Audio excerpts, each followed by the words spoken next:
नमस्कार दोस्तों, आप सभी का एक बार फिर से इस चैनल पर स्वागत है। मैं दीपेश आप सभी का स्वागत करता हूं। आशा करता हूं कि आप सभी अच्छे होंगे और आपकी तैयारी अच्छी चल रही होगी। दोस्तों, आज का विषय आधारित है आईक्यू या बुद्धि लब्धि पर। इंटेलिजेंस क्वोशेंट या बुद्धि लब्धि जानेंगे इसके पीछे की क्या कहानी है, कैसे ये कॉन्सेप्ट विकसित हुआ, क्यों इसकी ज़रूरत पड़ी और इसकी क्या उपयोगिता है। ठीक है, तो जानते हैं इसकी कहानी क्या है। एक फ्रेंच साइकोलॉजिस्ट हुए जिनका नाम था एल्फ्रेड बिने। उनसे फ्रेंच गवर्नमेंट ने ये बोला कि आप कोई ऐसा टेस्ट विकसित कीजिए जिससे कि हम बच्चों की अगर बुद्धि की कमी की वजह से कोई विकास नहीं कर पा रहे हैं बच्चे, तो वो हम पता कर सकें। तो उन्होंने बच्चों की आयु के हिसाब से, वो जिस स्टैंडर्ड में पढ़ रहे थे उसके हिसाब से कुछ ऐसे टेस्ट विकसित किए जिसको उन्होंने नाम दिया था इंटेलिजेंस टेस्ट या बुद्धि परीक्षण। ठीक है, उनको नाम जो दिया गया था वो बुद्धि लब्धि नहीं था, ये आप ध्यान में रखिए। वो बुद्धि परीक्षण था, इंटेलिजेंस टेस्ट। तो उन्होंने उसमें क्या किया ये मैं आपको बता देता हूँ। मान लीजिए कोई बच्चा 5th क्लास में था उस समय पे, तो उस क्लास के बालक से जो अपेक्षाएं की जा सकती हैं कि वो किस तरह के सवालों का जवाब दे पाए, तो उस तरह के सवालों की उन्होंने 8-10 सवाल जो रहे होंगे क्वेश्चंस, उसकी एक क्वेश्चन पेपर तैयार किया और हल करने के लिए बच्चों को दिया गया। तो अगर वो बच्चा उस टेस्ट में पास होता है तो ये माना गया कि ये इसकी बुद्धि ठीक है, यानी सामान्य है। 5th स्टैंडर्ड का जो बच्चा है वो, अगर वो बच्चा 5th स्टैंडर्ड वाला जो टेस्ट है उसमें फेल हो गया तो इसका मतलब कि वो सामान्य बुद्धि नहीं है, सामान्य से कम बुद्धि है उसकी। ठीक है, या मान लीजिए 4th स्टैंडर्ड का जो क्वेश्चन पेपर है वो उसने सॉल्व किया, उसमें पास हो गया, तो उसके हिसाब से उसकी मानसिक आयु निकाली जाने लगी। 5 साल का बच्चा मान लीजिए 12 साल का रहा होगा, 11-12 साल का। तो अगर माफ़ कीजिएगा, जो 5th स्टैंडर्ड में जो बच्चा था वो 12 साल में होता है, 11-12 साल का होता है, ऐसा हम मानते हैं। तो अगर वो नहीं दे पा रहा है इन सवालों का जवाब जो 5th स्टैंडर्ड के बच्चे के लिए थे, पर 4th स्टैंडर्ड के बच्चे के लिए जो बना है वो उसका जवाब देता है, तो उसकी आयु 1 साल 2 साल या जैसे ही वो टेस्ट में परफॉर्म करता है उतने साल कम होती जाती है। ठीक इसी तरह अगर कोई 5th स्टैंडर्ड का बच्चा है, 5th क्लास का, और वो 6th स्टैंडर्ड या 7th स्टैंडर्ड के लिए जो सवाल निर्धारित किए गए हैं, जो टेस्ट बनाया गया है क्वेश्चन पेपर, वो सॉल्व कर लेता है, उसमें पास हो जाता है, तो ये माना जाता है कि उसका जो मेंटल एज है वो 6th 7th क्लास के बच्चे के बराबर है। इस तरह से मानसिक आयु का निर्धारण किया जाने लगा और ये पता किया जाने लगा कि ये बच्चा थोड़ा डल है, ये नॉर्मल है, या ये बच्चा जीनियस है या प्रतिभाशाली है। इस तरह का परीक्षण उन्होंने विकसित किया और इसको नाम दिया इंटेलिजेंस टेस्ट। ठीक है, इसके बाद क्या होता है, स्टर्न महोदय आए। Mister stern. सबसे पहले इन्होंने बुद्धि लब्धि की बात की थी। बुद्धि लब्धि, आईक्यू, इंटेलिजेंस क्वोशेंट की बात सबसे पहले इन्होंने की थी। इन्होंने बोला था कि ये एक ऐसी चीज़ है जिससे हमें परीक्षण किया जाना चाहिए, और बच्चों की बुद्धि का जो परीक्षण है उनमें कितनी बुद्धि है, वो कितने योग्य हैं, कितना उनमें सीखने की क्षमता है, उसके लिए उन्होंने इस कॉन्सेप्ट को नाम दिया बुद्धि लब्धि सबसे पहले। ठीक है, लेकिन जो फॉर्मूला है बुद्धि लब्धि का, आईक्यू, वो दिया था टर्मन ने। ये बात आप बहुत ध्यान में रखिए, इसको नोट कर लीजिए हो सके तो कहीं पर। देखिए, एल्फ्रेड बिने ने इंटेलिजेंस टेस्ट, बुद्धि परीक्षणों की शुरुआत की। ठीक है, स्टर्न ने सबसे पहले बुद्धि लब्धि शब्द का प्रयोग किया और टर्मन ने आईक्यू का फॉर्मूला जो है वो दिया। तो जो आईक्यू का फॉर्मूला है उसके हिसाब से क्या है ये देखिए,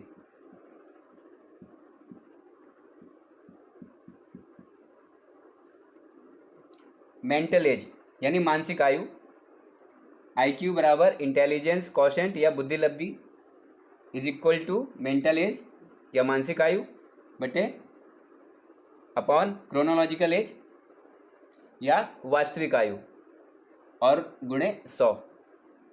ये है फॉर्मूला।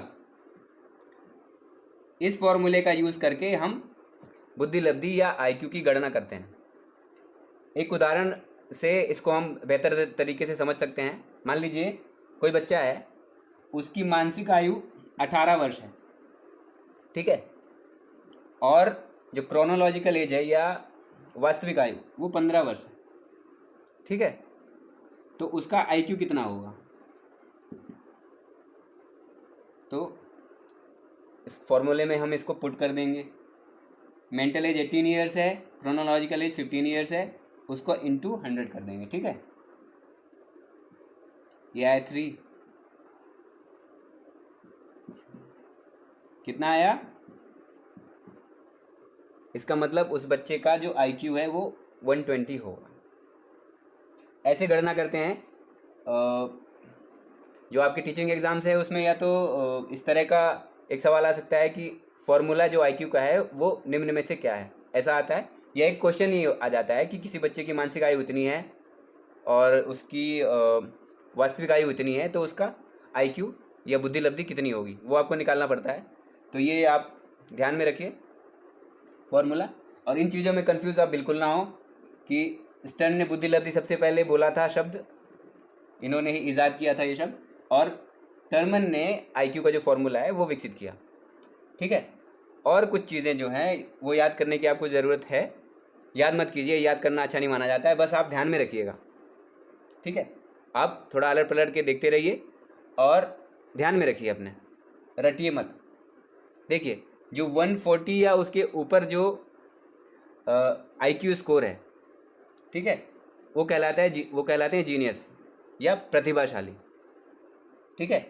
120 से 139 जिसका है वो वेरी सुपीरियर या अतिश्रेष्ठ कहलाते हैं, अतिश्रेष्ठ।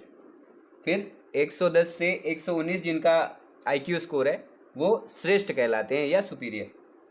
फिर 90 से 109 ये कहलाता है नॉर्मल का, ये अक्सर आता है नॉर्मल, आप ध्यान में रखेंगे नॉर्मल रेंज 90 से लेकर 109 तक है, ठीक है। 80 to 89 जो है वो डल या जिसको हम पिछड़ा बालक कह देते हैं, मंद बुद्धि थोड़ा, तो वो 80 to 89 कहलाता है, ठीक है। इसके बाद सीमांत बुद्धि वगैरह होते हैं, ये अक्सर एग्ज़ाम से पूछ लेता है। 70 to 79 border line, feeble minded जो होते हैं, और मरोन 60 to 69, ठीक है, जड़ बुद्धि।